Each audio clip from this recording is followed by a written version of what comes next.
শুভ সকাল বন্ধুরা, আবারও চলে এসেছি একটা নতুন ব্লগ নিয়ে তোমাদের সাথে। তো তোমরা সবাই কেমন আছো? আশা করি সবাই ভালো আছো। আর আমার গলার অবস্থাটা খুবই খারাপ আর শরীরটাও খারাপ, তাই ভয়েস ওভার দিতে একটু কষ্ট হচ্ছে।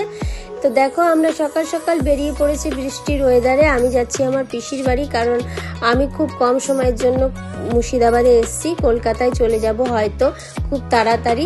আর দেখো, এই ছাদ থেকে আমি দেখিয়েছিলাম না ছোট্ট ভোলে বাবার মন্দিরটা, এই দেখো ভোলে বাবার মন্দিরটা, তো তাকেও একটু দেখিয়ে দিলাম। তারপরে আমরা যাচ্ছি, এসে মেন রাস্তার সামনে দেখছি ও বাবা কোনো টোটো নেই, দেখো বড় বড় লরি চলছে। তো যাই হোক, একটা টোটোও পেয়ে গেলাম। এবার ঠান্ডা আর একটু মিষ্টি নিয়ে টোটোতে উঠে পড়েছি। বৃষ্টির ওয়েদার, কোথাও যেতে মন চাইছিল না, কি বা করার আছে, আমি তো বেশি দিন থাকবো না, ওই জন্য আমাকে যেতেই হবে। আর না গেলেও তো পিসি বাড়ির সামনে কাছাকাছি একটু রাগও করবে। তো যাই হোক, এই দেখো টোটোতে উঠে পড়েছি। বেশিক্ষণ যদিও বা লাগে না, লাগে হচ্ছে টোটোতে হয়তো 1.5 থেকে 2 মিনিট, আর হচ্ছে হেঁটে যেতে হয়তো 7-8 মিনিট। এই দেখো চলে এসেছি, দরজা আমি ধাক্কা দিচ্ছি, এবার পিসি দরজা খুলবে। কি মুখে হাসি না বাবা, দাদার মেয়ে এসছে বলে কথা। তো যাই হোক, আমি ঢুকে ছোট্ট বাবুটাকে খুঁজছিলাম। ও হচ্ছে আমার ভাইয়ের ছেলে। তো দেখো, ওকে খুঁজে পাচ্ছিলাম না। তারপরে ওই দেখো রান্নাঘরে আমার ভাইয়ের বউ, ও মাখছে আম মাখা। আমিও খেতে খুব ভালোবাসি, আমাদের জন্যই মাখছে। আর আমার ছেলে তো খুবই ভালোবাসে।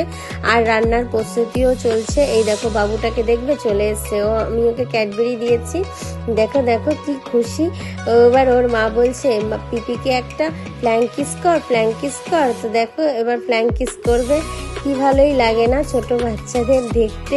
তো যাই হোক, পিসি এবার রান্না বান্না শুরু করে দিয়েছে। এটা হচ্ছে কই মাছ, দেখো দেশি কই মাছ খেতে না খুব ভালো লাগে। আর হচ্ছে এটা হচ্ছে শাক ভাজা, হয়তো লাল শাকই হবে। তো তারপরে দেখো এরা যুদ্ধ শুরু করে দিয়েছে আমার ছেলের সঙ্গে। আর ও ভাইয়ের ছেলে, ওরে বাবা রে, ও বলছে এটা দে, ও বলছে দেবো না, ও বলছে মানে কান্নাকাটি। যাই হোক, বাচ্চা কাচ্চা বাড়িতে থাকলে না কি বা করার আছে। তারপরে দেখো ও বলেছে যা তোর পিপির ব্যাগে আছে, ব্যাগ খুঁজতে চলে এসছে। কোথায় দেখতেই তো পাচ্ছি না। তারপরে দেখো আম মাখা নিয়ে বসে আছি। ও কি লাগছিল আম মাখা খেতে। আর আমার যাকে বলছিলাম খাবে, অসাধারণ লাগছে। ও বলছে তুই খা, বেশি করে খা, তুই তো কলকাতায় পাস না, তুই বেশি করে খা। তারপরে তো দুপুরবেলা হয়ে গেছে, খাবার খেতে বসে পড়েছি। তো তোমাদের খাবারের আইটেমটা ভালো করে দেখাইনি, তাও আমি বলে দিচ্ছি। ছিল হচ্ছে কই মাছ দিয়ে আলু বেগুন দিয়ে ঝোল, আর শাক ভাজা, আর হচ্ছে একটা নিরামিষ তরকারি, আর কি একটা বাটা। তো যাই হোক, খাওয়া দাওয়া তো খুব ভালো করেই করলাম।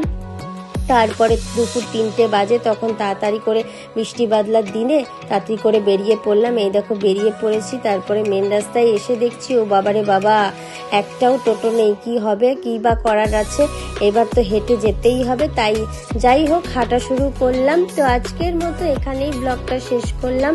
দেখা হচ্ছে নেক্সট ব্লগে। তোমরা অবশ্যই কমেন্টসে বলো মানে এই ব্লগটা কেমন হয়েছে। চলো টাটা।